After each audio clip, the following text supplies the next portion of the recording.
Hello, I'm Willie from the Ozarks, and we are ready for our lesson 124, April the 4th, from the original edition in A Course in Miracles workbook for students. Let me remember I am one with God. And every hour today and of the hour we're going to say, let me remember I am one with God, at one with all my brothers and myself, in everlasting holiness and peace. Let me remember I am one with God, at one with all my brothers and myself, in everlasting holiness and peace. Today we will again give thanks for our identity in God. Our home is safe, protection guaranteed in all we do, power and strength available to us in all our undertakings. We can fail in nothing.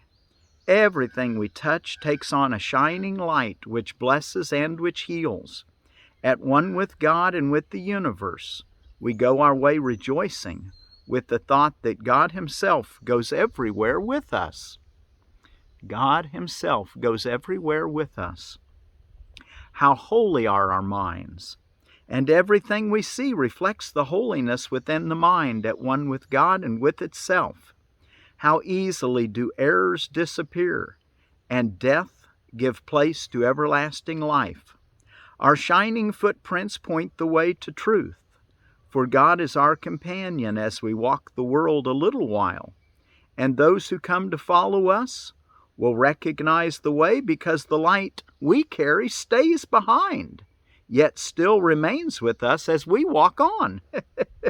That's nice to know, isn't it? The light stays with us as we walk on, and yet it lights up the way for all our brothers and sisters who are here or come after us. What we receive is our eternal gift to those who follow after and to those who went before or stayed with us a while.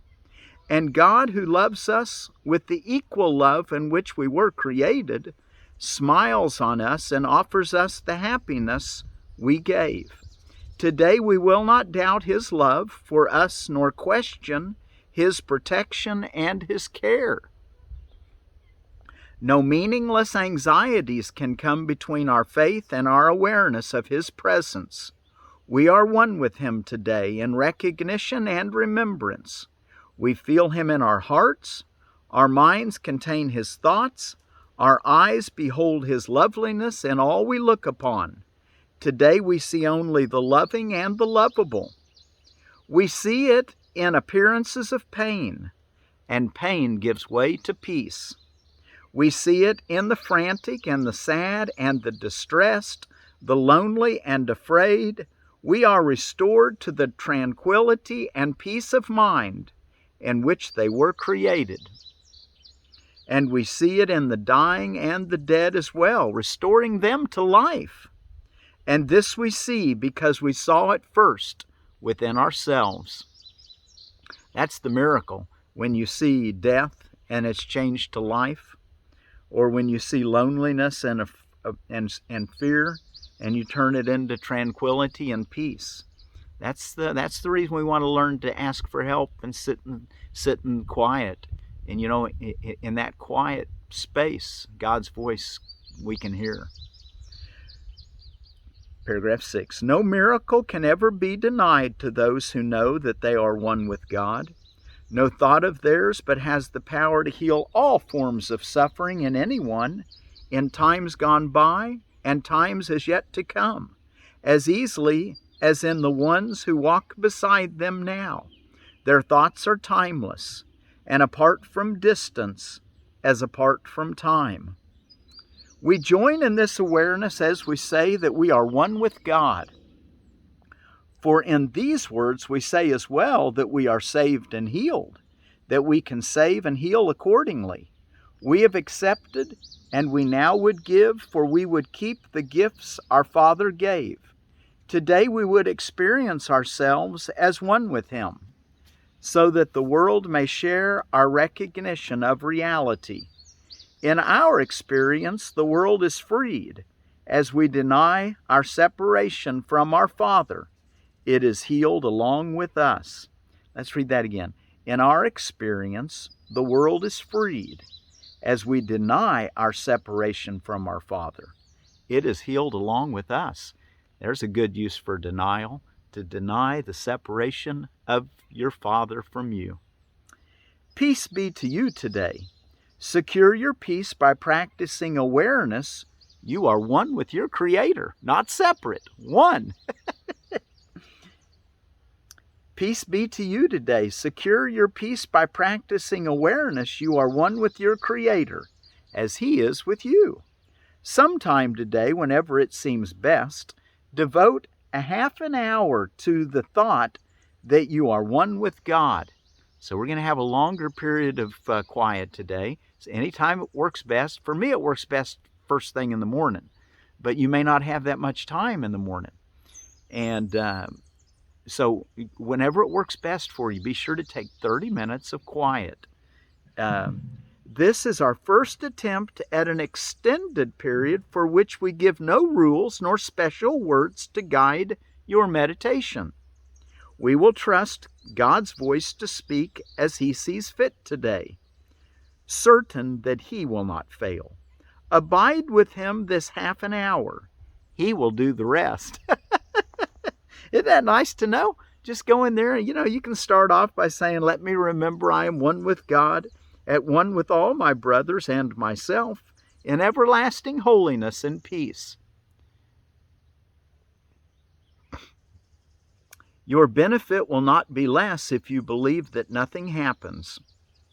You may not be ready to accept the gain today, yet sometime, somewhere, it will come to you, nor will you fail to recognize it when it dawns with certainty upon your mind. This half an hour will be framed in gold, with every minute like a diamond set around the mirror that this exercise will offer you, and you will see Christ's face upon it in reflection of your own. So don't worry so much about whether or not you recognize anything happening. Just spend the 30 minutes in quiet, in an expectant state, listening, awake, aware, but quietly, and that's all He's really telling us to do. Perhaps today, perhaps tomorrow, you will see your own transfiguration in the glass this holy half an hour will hold out to you to look upon yourself. When you are ready, you will find it there within your mind and waiting to be found. You will remember then the thought to which you gave this half an hour, thankfully aware no time was ever better spent. Perhaps today, perhaps tomorrow, you will see your own transfiguration in the glass. This holy half an hour will hold out to you to look upon yourself. When you are ready, you will find it there within your mind and waiting to be found. You will remember then the thought to which you gave this half an hour, thankfully aware no time was ever better spent. Perhaps today, perhaps tomorrow, you will look into this glass and understand the sinless light you see belongs to you. The loveliness you look on is your own. Count this half hour as your gift to God, in certainty that His return will be a sense of love you cannot understand, a joy too deep for you to comprehend, a sight too holy for the body's eyes to see, and yet you can be sure someday, perhaps today, perhaps tomorrow, you will understand and comprehend and see. And add further jewels to the golden frame that holds the mirror offered you today by hourly repeating to yourself, let me remember I am one with God, at one with all my brothers and myself, in everlasting holiness and peace. So let me encourage you to write that down, or be sure to have it memorized. I'd encourage you to write it down, memorize it too. Say it every hour of the day, and let it kind of abide with you through the hour, so that you can apply it to the things that come up in that hour. Okay, Let's see if I can make this just a little bit better on your light. I don't know if that works or not, but let's try it. I'm trying to get my camera to do a little better, and I think the camera does really well. I just don't think I'm really good at the settings. So I'm going to start working with it and try to get a little better settings. Okay, let's see. I have just planted over here behind me in this, let me turn around here so I can kind of see.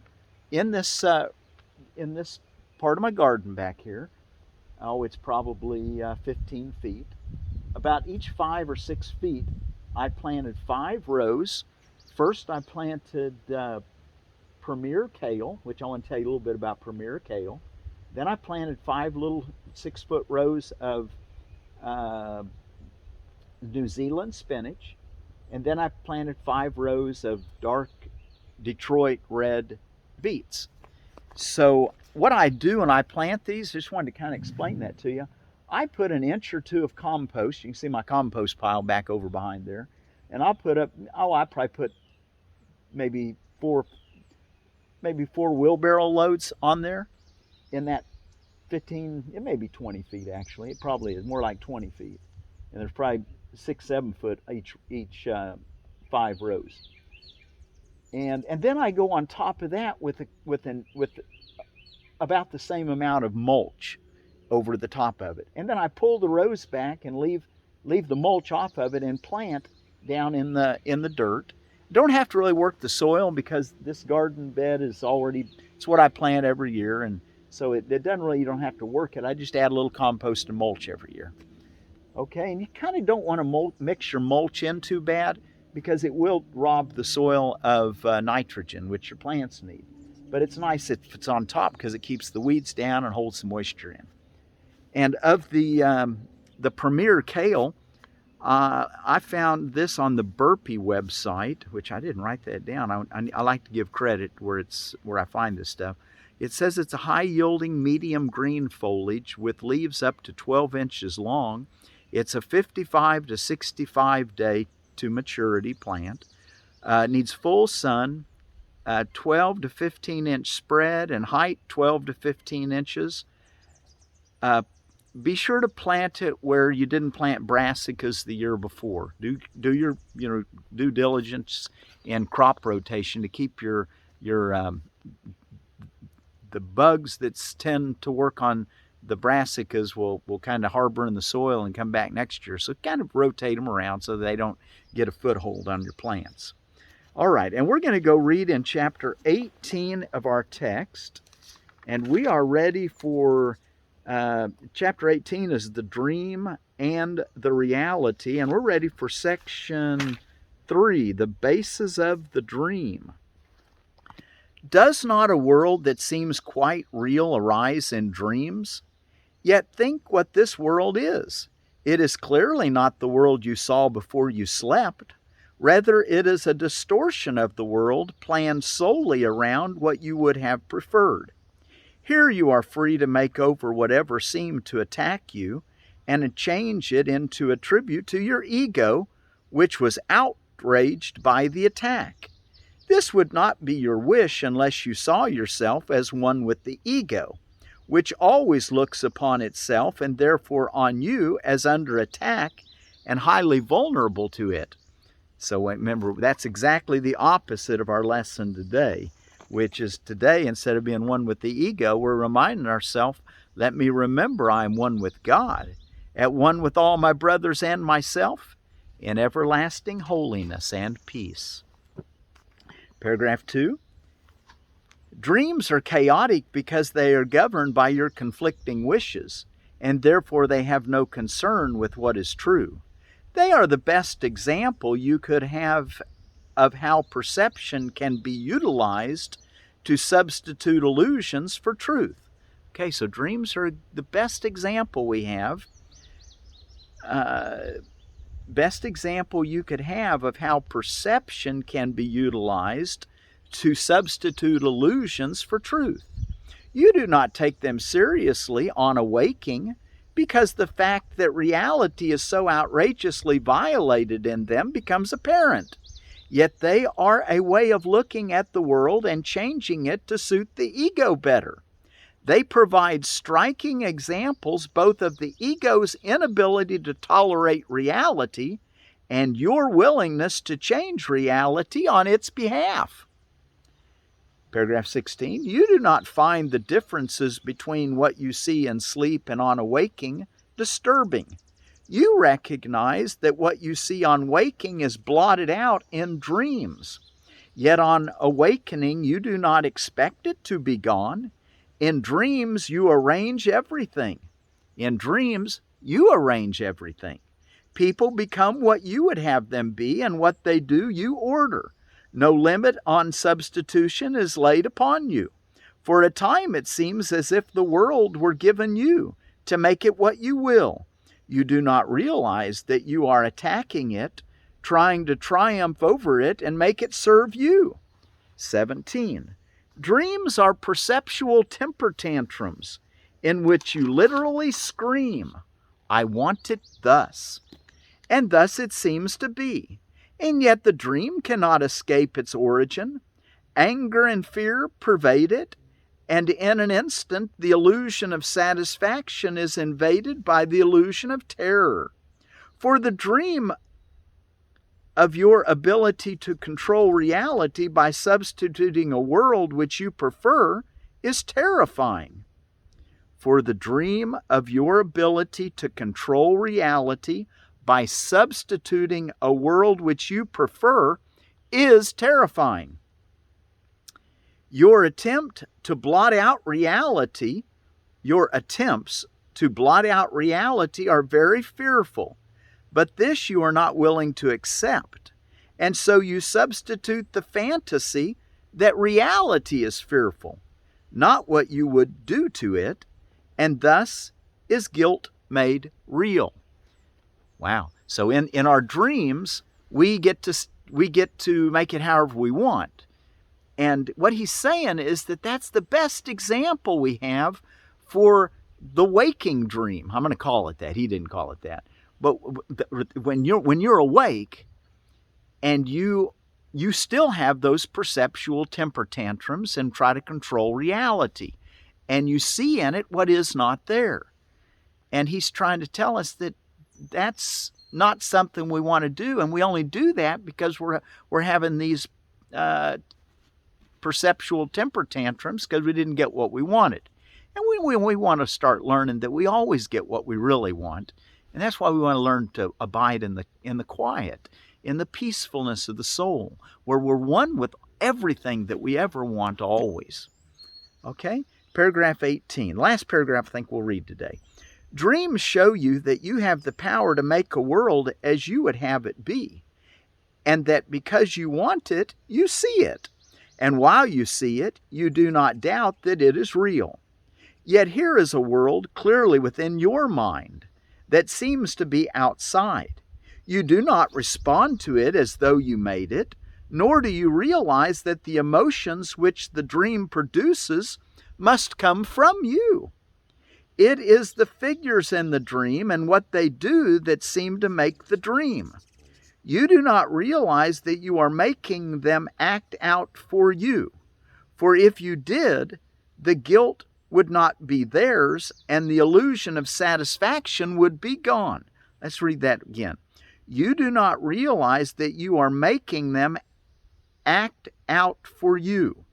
For if you did, the guilt would not be theirs, and the illusion of satisfaction would be gone. In other words, you have to make it and then forget that you made it, so you think it's being done to you instead of you doing it all. And in the dream, that's obvious. Can you take what we're learning from our dream watchfulness and apply it to your day-to-day life? In dreams, okay, let's read that again. It is the figures in the dream and what they do that seem to make the dream. You do not realize that you are making them act out for you, for if you did, the guilt would not be theirs, and the illusion of satisfaction would be gone. In dreams, these features are not obscure. You seem to waken, and the dream is gone.